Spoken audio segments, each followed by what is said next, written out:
Hola a todos y bienvenidos a un nuevo episodio de Conecta 2, Aprendiendo sin Fronteras.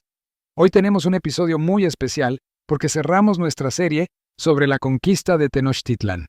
Después de haber explorado batallas épicas, alianzas inesperadas, la caída del Imperio Mexica y la transformación de la antigua ciudad en Ciudad de México, llegamos al capítulo final, la creación de la Nueva España.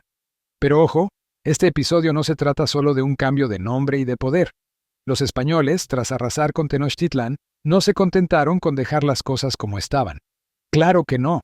Al contrario, comenzaron a sentar las bases para su dominio, implementando reformas que transformarían por completo la vida en Mesoamérica. Desde el sistema de encomiendas, que fue básicamente el Uber de la explotación laboral, hasta la evangelización que intentaba convertir a los indígenas a la fuerza, veremos cómo estas políticas afectaron profundamente a los pueblos originarios. También hablaremos sobre el mestizaje, un fenómeno que dio lugar a nuevas identidades y que, como en una receta compleja, fue el resultado de una mezcla de ingredientes, europeos, indígenas y africanos. Veremos cómo surgió una sociedad mestiza, llena de contradicciones, pero también de riqueza cultural.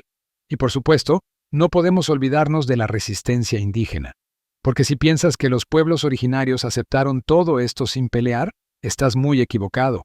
Hubo rebeliones y protestas, desde pequeñas resistencias locales hasta grandes levantamientos. En resumen, la creación de la Nueva España fue una historia de explotación, pero también de resiliencia y adaptación. Así que, si has disfrutado de esta serie tanto como nosotros, prepárate para este último capítulo que nos muestra cómo la conquista no solo cambió el mapa, sino que transformó por completo el tejido social y cultural de la región. Vamos allá. La administración colonial y el sistema de encomiendas. Después de la caída de Tenochtitlan, los españoles se enfrentaron a un nuevo desafío. ¿Cómo administrar todo este vasto territorio recién conquistado? Aquí no se trataba solo de repartir el botín, aunque eso les entusiasmaba, sino de crear una estructura que garantizara el flujo constante de riqueza hacia la corona española. Y así nació la Nueva España, donde Hernán Cortés se transformó en una especie de CEO del imperio colonial. Uno de los pilares de esta administración fue el sistema de encomiendas, una especie de esquema de explotación disfrazado de protección. Imagina que tienes un grupo de personas que trabajan para ti casi sin paga, y a cambio, tú les enseñas religión y les proteges. ¿Suena justo? Bueno, en la práctica era todo menos justo. Los encomenderos, que eran como los managers de esta empresa colonial, recibían grupos de indígenas a quienes podían obligar a trabajar en las minas o en los campos. A cambio, prometían evangelizarlos. En teoría, los indígenas se convertían al cristianismo y vivían bajo la protección de su encomendero. En la realidad, eran explotados brutalmente, trabajando largas jornadas en condiciones inhumanas. Los indígenas, quienes antes habían vivido en sus propias comunidades bajo sus propias reglas, se vieron atrapados en un sistema de trabajo forzado que no les dejaba margen de maniobra.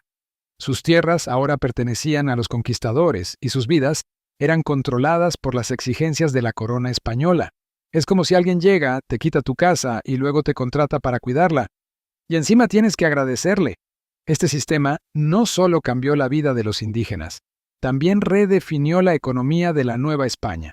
El trabajo indígena alimentó las minas de plata y las plantaciones, creando una red económica que beneficiaba principalmente a la metrópoli. Los encomenderos acumulaban riquezas y poder, mientras la población indígena era diezmada por las enfermedades, el trabajo forzado y la desnutrición. Así, el sistema de encomiendas se convirtió en una de las bases del dominio español en América, pero también en un símbolo de opresión y explotación. Evangelización y la imposición del cristianismo. La evangelización fue otro pilar del control español en Nueva España. Para los conquistadores no bastaba con gobernar políticamente. Había que salvar las almas indígenas. Claro, porque nada dice civilización como destruir sus templos y obligarles a aceptar a un dios extranjero, ¿verdad? Los franciscanos, dominicos y otras órdenes religiosas se lanzaron a la tarea de convertir a los indígenas al cristianismo con una determinación casi misionera, como si estuvieran en una carrera de maratón espiritual. Para los pueblos indígenas esto fue un cambio radical.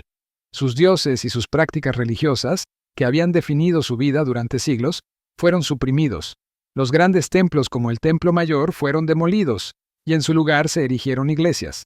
Las deidades indígenas fueron reemplazadas por santos cristianos, y las festividades tradicionales se transformaron en celebraciones católicas, pero los indígenas no se rindieron fácilmente. En lugar de simplemente abandonar sus creencias, comenzaron a fusionarlas con las nuevas enseñanzas cristianas, dando lugar a lo que hoy conocemos como sincretismo religioso. Es como si, al cocinar un plato tradicional, de repente alguien te da ingredientes nuevos y tú decides integrarlos sin renunciar a tu receta original. Así surgieron prácticas como la adoración a la Virgen de Guadalupe, que combinaba elementos de la Tonantzin, una diosa madre indígena. Este sincretismo fue una forma de resistencia cultural. Mientras los españoles celebraban lo que creían que era la conversión de los indígenas, en realidad, los pueblos originarios estaban adaptando el cristianismo a su propia cosmovisión. De esta manera, aunque sus templos fueron destruidos, muchas de sus creencias sobrevivieron, ocultas bajo la apariencia de prácticas cristianas. El mestizaje, la creación de nuevas identidades sociales. En medio de toda esta transformación política y religiosa, también surgió algo nuevo, el mestizaje. No fue solo una mezcla de sangres, sino también de culturas. Los matrimonios y relaciones entre españoles, indígenas y africanos, quienes llegaron como esclavos, dieron lugar a una sociedad mestiza, algo así como un cóctel cultural. Imagina que estás haciendo una ensalada y, en lugar de seguir la receta al pie de la letra, decides mezclar ingredientes de diferentes cocinas. Eso fue el mestizaje. Los mestizos, hijos de españoles e indígenas, ocupaban un lugar ambiguo en esta nueva sociedad. No eran considerados iguales a los españoles, pero tampoco eran tratados como indígenas. Eran una especie de nueva clase social, con privilegios limitados pero con un pie en ambos mundos. Y por supuesto, no estaban solos. También estaban los criollos, españoles nacidos en América, y los mulatos, hijos de africanos y europeos, quienes agregaron más diversidad a la ya compleja jerarquía social. La mezcla de culturas no solo cambió la apariencia de la población, también transformó su identidad cultural. Las tradiciones indígenas, africanas y europeas se fusionaron para dar lugar a una nueva cultura mestiza. Esta mezcla no siempre fue fácil ni armoniosa, pero poco a poco fue definiendo lo que hoy conocemos como la identidad mexicana.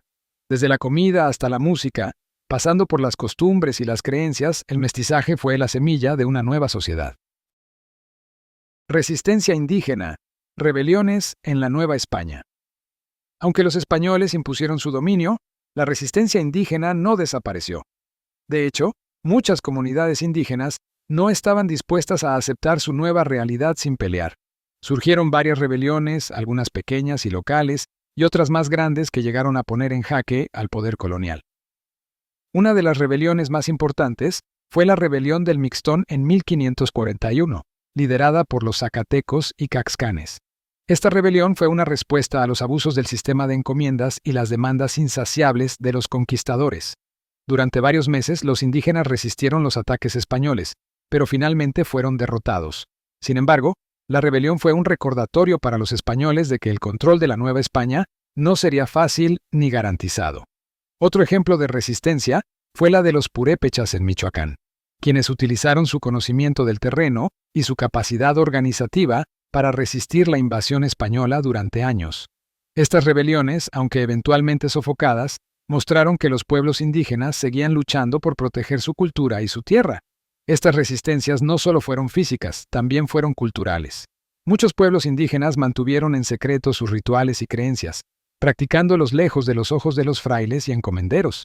De esta manera, la resistencia cultural fue tan importante como la militar, incluso cuando los españoles pensaban que habían logrado suprimir las antiguas tradiciones.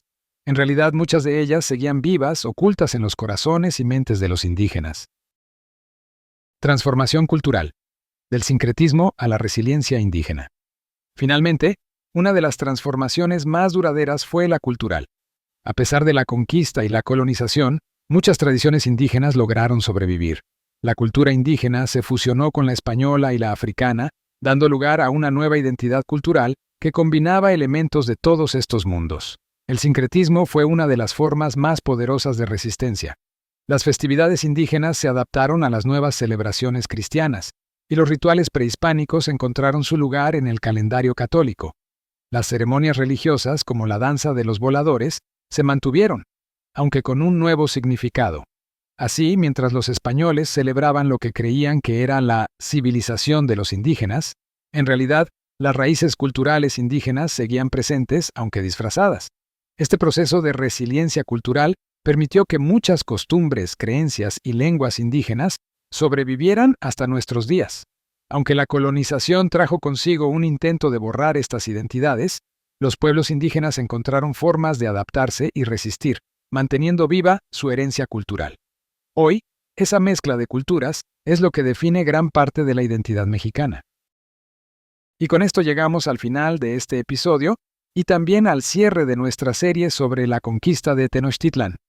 Hemos viajado desde los momentos previos a la llegada de Cortés hasta la creación de la Nueva España, viendo cómo la resistencia, la adaptación y la mezcla de culturas crearon una nueva realidad en Mesoamérica. Aunque este es el último episodio de esta serie, esto no es un adiós, sino un hasta luego. Sigamos aprendiendo y explorando juntos. ¿De qué te gustaría que fuera nuestra próxima serie de podcasts? ¿Más historia, ciencia o temas culturales? Escribe tus ideas y sugerencias en los comentarios o mándanos un mensaje. Nos encantaría escuchar de ti. Y recuerda, el aprendizaje no termina cuando apagas este podcast. Sigamos conectando ideas y explorando el mundo juntos. Nos escuchamos en la próxima serie de Conecta 2, Aprendiendo sin Fronteras, donde aprender es solo el comienzo.